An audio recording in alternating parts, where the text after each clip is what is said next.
right, man. So let's talk about AEW Road Rager slash AEW Dynamite from July the 7th, 2021. Pretty big episode. They did a lot. They did a lot. We got some things we want to talk about here. Not going to spend a lot of time on things that I think are trivial or not important in this episode. So I'm going to spend some time talking about things that I think are. So the first match, Cody Rhodes defeated QT Marshall in a strap match. Nobody cares. We knew that QT didn't have a chance of winning. Doesn't matter. But since we're on the subject of Cody, I get to talk about the the big issue first. All right, so Arn Anderson and Cody Rhodes are in the ring for no reason later on in the show. Lights go out because the lights are always going out in AEW. And then there's Tommy End, a.k.a. Malachi Black. And then he black mass kicks Arn Anderson. Then Cody is like, oh, hey, what's going on? He gets kicked too.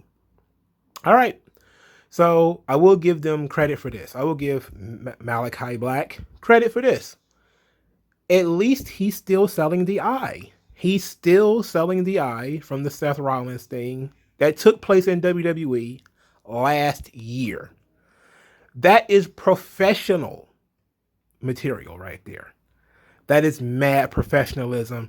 Get a round of applause for the guy. Round of applause for the boy. A round of applause for the boy for keeping it kayfabe, bruh. I respect it. You know more people saw that shit, so yeah, keep it. But let's talk about his, now, the positives. I thought he had a 90-day. I don't think it's been 90 days so far, but I guess they kind of just said, fuck it, who cares? Let him make that cash. This was completely unoriginal and was completely run of the mill. Outside of AEW getting the guy's great, right? I'm a big fan of him. But when they debuted him in a week, and how many times have they done this? Cody is in the ring. They switched it up. This time it was Arn Anderson talking. We don't know what Arn Anderson had to say. But he gets out 3 sentences. And then here comes Tommy End, a.k.a. Malachi Black, to kick him in the face for absolutely no reason. Then he kicks Cody, again, absolutely for no reason. How many times have we seen guys just debut against Cody and beat up Cody? This is what, the 6th time? The 7th? How many times are the lights going to go out? Like, to me, that is what killed this. It ain't even the fact that, it's another WWE guy. It's like, guys work in other places. It is what it is. I thought he was coming back. I said, personally, I said if he didn't come back by SummerSlam, he would be back. But he's gone already. Okay, fine, whatever. The issue is that they did it in such a contrived, boring way. It's like this guy, Tony Khan, claims to have watched wrestling his entire life, but it feels like only thing he's watched is ECW. It feels like he just watched ECW and whatever Paul Heyman would do, that's what he's going to do. You complain about the referees, I'm just going to make everything a street fight. We got to have a surprise in every episode. We have to have multiple surprises because people love surprises. And so now you have to turn the lights out and do that whole gimmick. And it's like, okay, this sucked. All right. I look forward to him and Cody working together. I know he's going to have good matches. Everything's going to work out. Everything's going to be great. But I'm not going to sit here and fellatio the whole thing because it was boring. He literally did the same thing everybody does in the entire wrestling intelligentsia with their face in Tony Khan's lap. It's like the guy backed up the Brinks truck to get and probably helped him get out of that 90-day contract, which was smart. But ultimately, you did all that just to bring the guy in the most contrived, boring, typical AEW way. Because Cody needs to have a new opponent. So, yeah, he's going to have Aleister Black versus Cody. Well, Malachi Black versus Cody. That was so lame. It was so lame. I was disappointed. Legit. Because the crowd was, even though I think a lot of people knew he was coming, because I saw, again, the wrestling intelligentsia, the journalist class, tweeting about it. They were tweeting in code to let people, they didn't want to spoil it, but they were tweeting in code. Now, when it comes to like Zelina Vega being on SmackDown, people were spoiling that, but when it comes to, this Malachi Black thing, they were speaking in code. Some of them already knew. They just didn't want to spoil it, which is, says a lot. But I'm on a tip where I'm not, I don't care. Like I'm an adult. I've seen guys go from promotion to promotion. It happens. There's not anything to erupt and go crazy over unless you do it in an exciting way. I don't know how they could have done it and it would have been better. But just turning the lights out so you know that there's a surprise, and then the lights are out forever, and then when you turn the lights on, oh, is somebody in the ring? Oh, it's like, I'm just kind of like, do we got to do this shit every time? You got to do this shit every time Cody gets in the ring. The lights are going to turn out, and then somebody has to come out there. But AEW now has a stacked roster that's going to create another problem, because they have, remember, I remember tweeting about this later, and I want to talk about it a little bit. I'm not going to go into it in any detail right now, but Lance Archer, remember when he was supposed to be such a huge signing for them, and that he was going to be a big star and maybe be world champion and all that kind of stuff, and look what happened to him. Like, they have so many, oh, that guy could be a world champion, he could be a star, and it's like, okay, you're just going to have all these guys on this roster at one time, pushing one or two guys at a time. You're looking at another WWE type situation here, where you're just paying to make sure all your toys are, are in the box, and that's it. Because there's plenty of guys who could be doing better. I was going to talk about this later, but let's talk about it right now. Ricky Starks did this promo before the show, apparently, where now he's got his own personal security to keep Brian Cage away. And then he says he's going to win the FTW title, and he says FTW, and the W stands for wife. And Cage, I'm talking about your wife. And then Cage runs down to the ring trying to get his hands on him. I'm like, that should have been a promo we did live, right? That is a guy we should be putting some emphasis on. That is a guy who could be a main event talent. Yes, Ricky Starks is a little undersized, but the only thing he got going against him is that he wasn't on SmackDown or Raw first. But the guy has incredible charisma, incredible talent. He that promo was vicious, and it wasn't long. He said he's gonna fuck the guy's wife. And the match is next week. Why not do it in the ring, in front of everybody, instead of doing it in some kind of pre-tape thing and then just playing it here? That made no sense to me. But I'm floored that Ricky Starks is not getting enough TV time on this show. But I'm not surprised, because you got to have surprises, more and more surprises. You got to bring out the surprises. Let's move on. So Shawn Spears said some shit about Sammy Guevara and his ego, and Sammy Guevara's ego got him thinking he's 2 steps ahead, but he's even more steps ahead of Sammy Guevara. And then Sammy Guevara hit him in the head with a chair. And I was like, man, I couldn't care less about Shawn Spears or anything that he does, or Sammy Guevara for that matter. So Kenny Omega and Don Callis, they come out there and they talking about they beat everybody. There's a hefty "You got fired" chant for Don Callis, and Don Callis says something like, "Real men don't quit, real men get fired." which again, Don Callis is a guy who's been around for a while. He knows how to handle the crowd. So again, we get the Dark Order coming out there, and Evil Uno is like, "Why are you ignoring this crowd? Why are you ignoring the number one ranked wrestler in AEW?" And the crowd is really hot for Hangman. They're chanting cowboy shit, Hangman Page, everything. Dark Order, well, he kicks Evil Uno in the nuts, he being Kenny Omega. There's this big fight. They fight. Nakazawa and Cutler and, all of those guys, the Good Brothers, they all come running out there because there's 100 members of the Dark Order. So there has to be, some numeric advantage for the heels.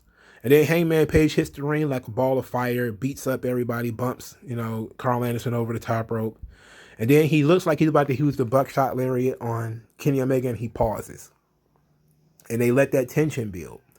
And then instead of doing it, Page gets in the ring and he faces Omega. He stands face to face with Kenny Omega. And they just let the tension build, you know? And they didn't touch each other. They didn't knock each other down. They didn't do anything. Somebody, I think it might have been Carl Anderson, gets up on the ring apron. Hangman goes to punch him down. And as soon as that happens, Omega flees. I like this, right? I like this. I like this for the simple reason that this was old school. This was done right. You know, I don't like what they've been doing with Hangman Page, but I like this. I do like this. They don't have to fight every week. Guys don't have to bump the champion all the time. They don't have to bump each other all the time. Sometimes you do more by just letting it sit and letting the tension build. There's this old wrestling thing. So many old wrestling sayings that WWE just throws in the trash. But the more contact they make, the more heat you blow off. The more heat you blow off, the less likely people are to see them wrestle. You know?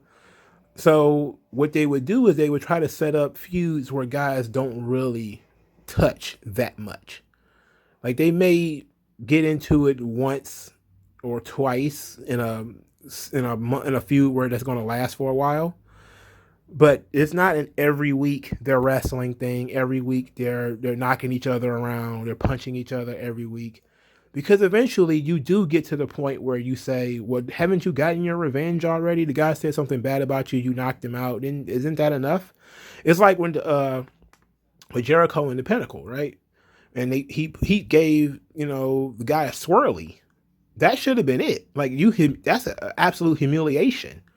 What more comeuppance do you have for him once you put his head in the toilet and flushed it? That's the kind of thing that you should be thinking about. Yeah, if these characters are making contact that much, they're fighting too much. You need to separate them. And AEW did a good job here of creating tension, building the drama of the upcoming match without giving away anything. Omega, ran away from Page. Now we can say, okay, well, if the whole thing was Page was, he was lacking in confidence going into this whole deal. Now this is something that could tell him maybe he can do it because Omega is just as scared of him, or just as worried about him as he would be about anybody. Maybe that's something we can build upon. So I'm going to give AEW credit for this. This was pretty good. So then they did the Jim Ross, Darby Allin, Ethan Page piece where they tried to get to the root of why these guys don't like each other. But it's obviously it's a situation where in typical storytelling, it's usually the heel doing something. The heel is causing the friction. Something the heel has done or will do or whatever is causing the trouble. In this instance, it's pure jealousy. Darby Allin tells this story of his first year in the business was Ethan Page's 12th year in the business. And that Ethan Page couldn't stand that, his first year in, he was, working in the same places, being just as big a star as Ethan Page. And he went from living in his car to traveling the world and all that kind of stuff. And then Ethan Page was like, if it wasn't for me, you still living in your car. I brought you into this business. I can't believe Ethan Page is 12 years into the business. I can't believe that. Like, I hear some crazy things. I cannot believe he's really been in the business 12 years. That's insane. So you have to ask the question, how old is this guy? I thought he was like 32 or something like that. Well, he still could be 32 and be 12 years in. But he might be a little older than I think. I don't know. I don't want to look it up. In any event, this was okay, I guess. They did the sit down with them two just staring at each other. This also did not dissolve into fighting. Even though this feud is actually more likely to dissolve into fighting because they've been doing such violent things to one another, like throwing each other downstairs. I don't know if I can sit down and have a civil conversation with a guy who threw me down a flight of stairs. You know, now if it was like he attacked me from behind, okay. I know that they have the gimmick where, you know, they can't touch each other a week before the show, before the big match. So that was the reason why they didn't fight. But I still think it would have been better if they'd have done something where, you know, maybe it was picture in picture with like JR in the middle and it was like a camera here, then JR in the middle, and then Darby Allin talking, and they all just talking to a camera. That way they're not in the same room with each other. And I think that probably would have kept kayfabe a little bit better, you know. But this was fine, you know. I didn't really care for the content because I'm like, who cares? But it was fine. There was nothing offensive here. There was nothing too stupid that was said or done. So that was good. The Pinnacle versus Jake Hager and Santana and Ortiz. The six-man tag. The Pinnacle wins with the big rig on Jake Hager. It was what it was.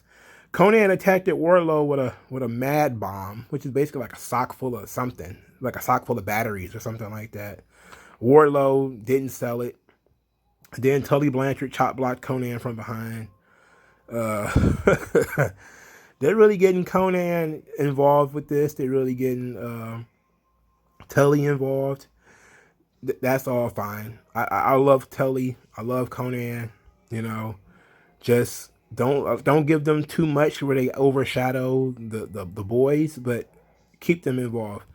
I like this. You know, I'm a big fan of Santana. At least he's the only person on that team I really liked. So I don't know what else to tell you. Carl Anderson is going to wrestle Jon Moxley for the New Japan Pro Wrestling United States Championship. I don't care.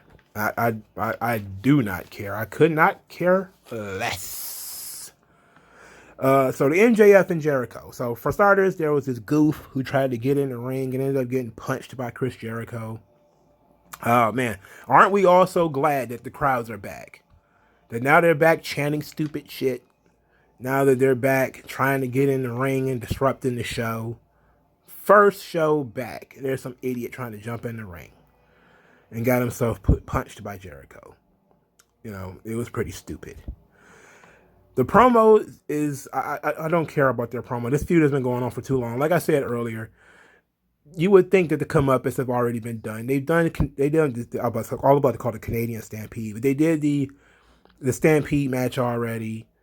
They've already did the War Games match already. They've already done an MMA street fight. There was a six-man tag earlier in the show. I'm just so over and tired of the Pinnacle and the Inner Circle.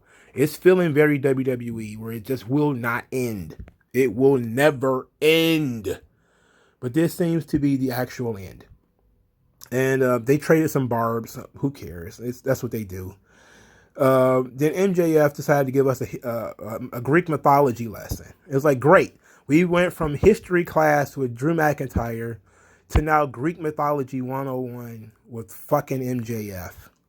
What's next? What is it on SmackDown? Somebody's going to break out, you know, fucking East African history or some shit. We're going to get a history on Rwanda or Kenya or something like that. Like, what? But at least this made sense. And I actually like this idea. The Labors of Jericho, where Jericho has to beat, I'm guessing, individualized opponents chosen by MJF. He has to beat them in specialized matches, which MJF chose. And if he does this, then Jericho will get his match with MJF.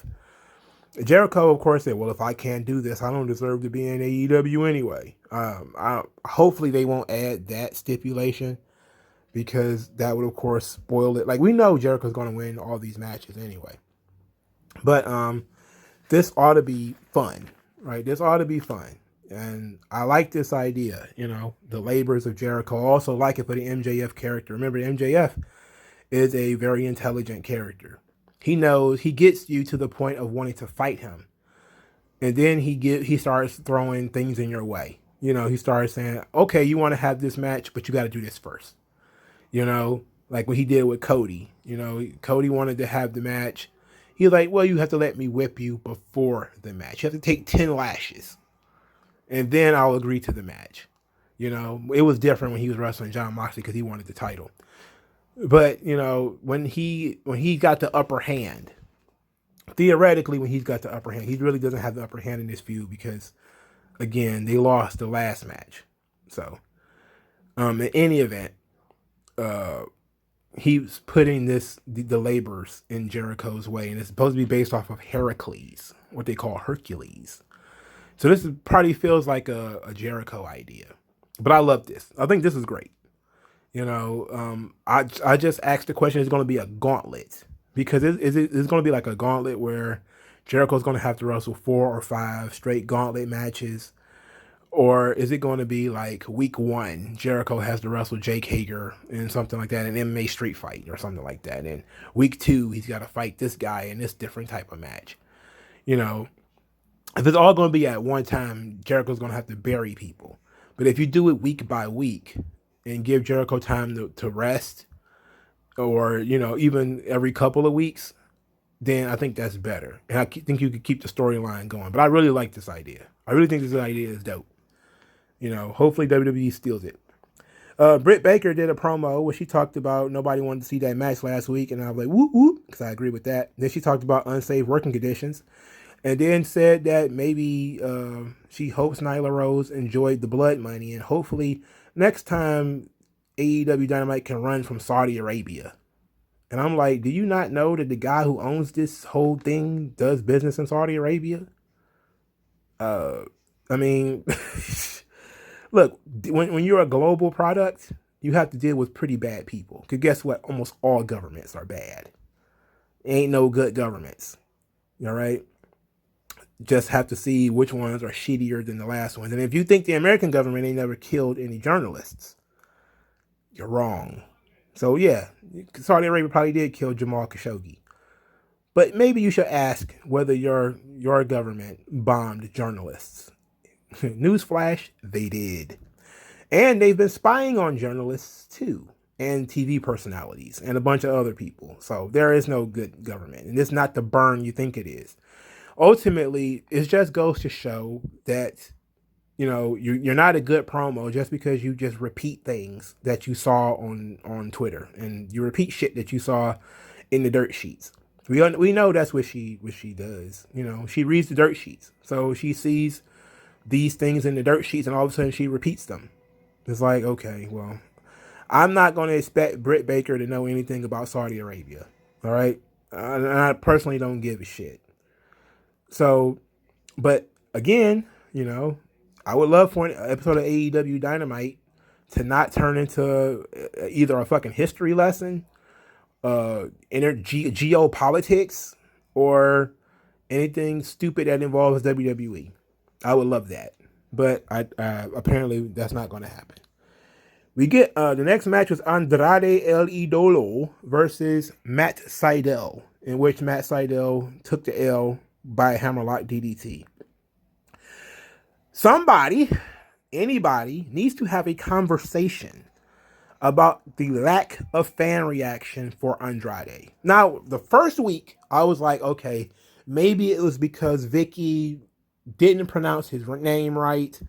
Maybe that was the issue, because he got little to no reaction. And then when he came out, there was still not that much of a reaction. And I was like, he'll get him next time. And then they did the sit-down interview or something like that, and it didn't go over very well, and it didn't get a pretty good reaction either. And now this match, where he comes, they know he's coming, because they talked about what he was going to do. He came out there to a middling reaction. He was dressed like Black Mask from DC Comics, which is cool, except for they just made Black Mask gay in one of these movies. So I think he should rethink that. Unless he's trying to tell us and Charlotte something. Maybe he's trying to tell us something about Charlotte. Anyway, I love Andrade. I think Andrade is great, but he's not getting over. He is not over with this crowd. And it's weird because just about everybody who comes from WWE is over with this crowd, and he's not. He's not over. And it's unfortunate. And they starting him off with like Matt Sydal. Like, you can tell who they have faith in when you look at, they just brought in Malachi Black from WWE. He's in a top spot with Cody. Andrade is in the third match with Matt Sydal, and has already been there almost a month. And so they should tell you the pecking order of going around here. But of course, it says a lot that their locker room was turning into a SmackDown 2019 locker room. It's like half the motherfuckers that's on this locker room was in the SmackDown locker room in 2019, including Matt Hardy and Christian, who are going to be wrestling each other next week. And you know what? I don't remember a lot of Matt Hardy and Christian one-on-one matches. So I'm interested in that. Even though I know Matt Hardy is a shell of himself, I'm still very interested in that. I'm still very interested in Matt Hardy versus Christian. That's the match I want to see. Even though I know Matt is not good, there's that nostalgia factor for me where I'm actually looking forward to it. And that's the match I'm looking forward to the most. That and finally seeing Ricky Starks again for the first time in forever. So I actually got some stuff to look forward to next week. So the Bunny and the Blade versus Orange Cassidy and Chris Statlander. Who cares? Chris Statlander pins the Bunny. Jungle Boy got a trophy for winning 50 matches. Okay. What does that translate to? He got a trophy. All right. Did that translate into a TNT title match or no? No? I don't know. I don't know what to tell you. The main event, Eddie Kingston and Penta El Zero Miedo versus the Young Bucks in the AEW Tag Team Championship Street Fight. All right, so this was a mess. It was what it was. It was overbooked. There's the guy with the spray. He's just spraying shit all over the place. It's absolutely trash. There was thumbtacks. The thumbtacks got picked up and thrown in Eddie Kingston's face and then permanently blind him. You would think sharp objects being thrown in your face would be blinding, at least. The finish came with them putting thumbtacks in Eddie Kingston's mouth and super kicking him. And I was just kind of like, this was an overbooked. There was a power driver in the middle of the match. Power driver, Canadian Destroyer through a table. Nothing matters. It's all cartoon violence. It's all Looney Tunes, dog. It's like Bugs Bunny bashing Pete Puma in the head with a giant mallet. It just doesn't mean anything. Nothing means anything. Which leads us to my main event. Dan fucking Lambert going out there cutting the promo of the evening. Burying AEW. Dan Lambert rules. Okay? This shit ruled. This shit was fucking awesome. Dan Lambert of American Top Team. He's done some stuff for Impact. He's also a recurring character on MLW. Apparently somebody's been watching MLW over in AEW because then they brought him in. Dan Lambert would be so good as a recurring character on AEW. If they had somebody, a wrestler with some type of mixed martial arts background that they could put with Dan Lambert, that would be fantastic. That's what they do in MLW. They're doing it with King Mo. King Mo is an MMA fighter transitioning into pro wrestling. He's partnered up with Dan Lambert in MLW. It would be great if they had somebody in AEW that they could pair with Dan Lambert. That would be excellent. But unfortunately, they don't. The only person I think they have is Hager, and he's a member of the Inner Circle. But this promo was fantastic. He starts talking about how AEW sucks and the product is unwatchable. And Tony Khan said, "Oh no, we do it right. Look at our fans, great fans, and we got great action, and we care about wins and losses," and all the other gimmicks that he came up with. And Dan Lambert is talking about, well, if I wanted to see wrestling, I'd pop in some tapes from the 70s and 80s in Florida Championship Wrestling. And he gives them a little bit of a history lesson. And even though he says some names, nobody pops for the names. Nobody popped for Dusty Rhodes or, nothing like that. This is Miami. They should know these people, right? Shouldn't they know Championship Wrestling from Florida? Shouldn't they know this? Why weren't they popping for this? Now, the the crowd, of course, chanting AEW. I've spoken my piece on people chanting for the company and not chanting for an individual. Never chant for the company. Who cares about the company? You need to chant for the performers. Whenever people are chanting for the company, they're not chanting for the performers, you can tell that there's a problem. There needs to be a chant for the individuals.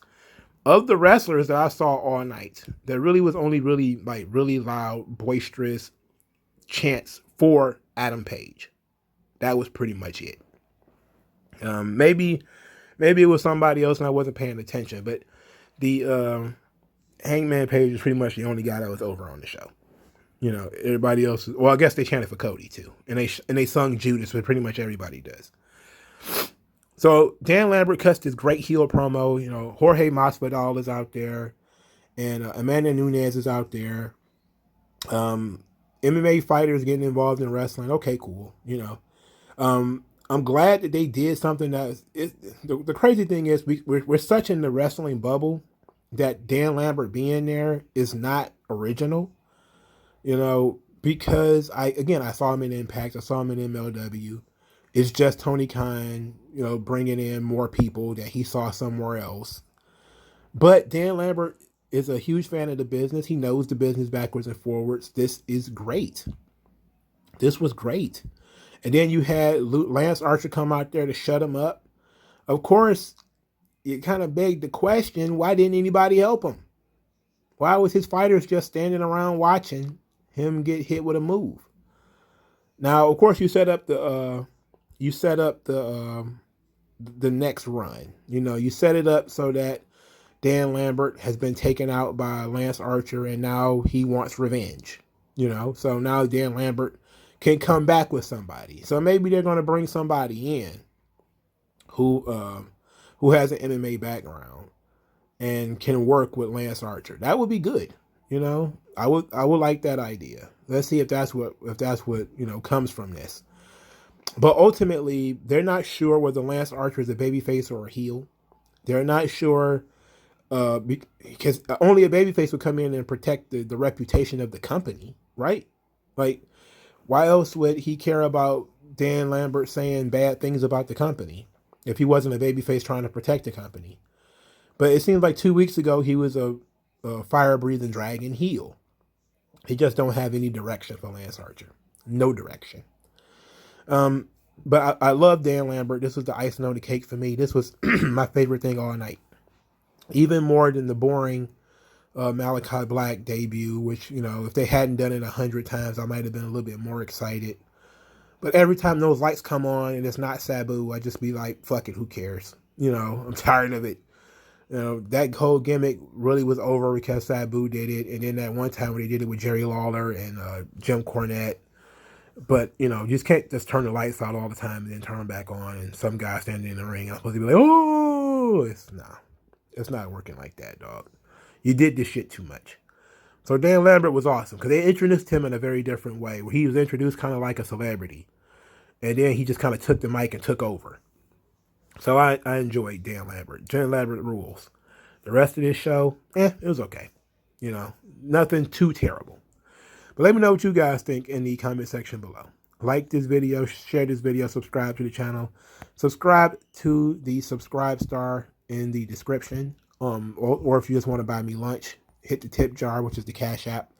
And I thank you guys for your time. And I'll talk to you guys later, man. Be good, and I'll talk to you guys later. Skin tone, so why attach yourself and piggyback the wealth you didn't earn or lack yourself? I'm telling you to own up to your own success and failures. It's a reason why these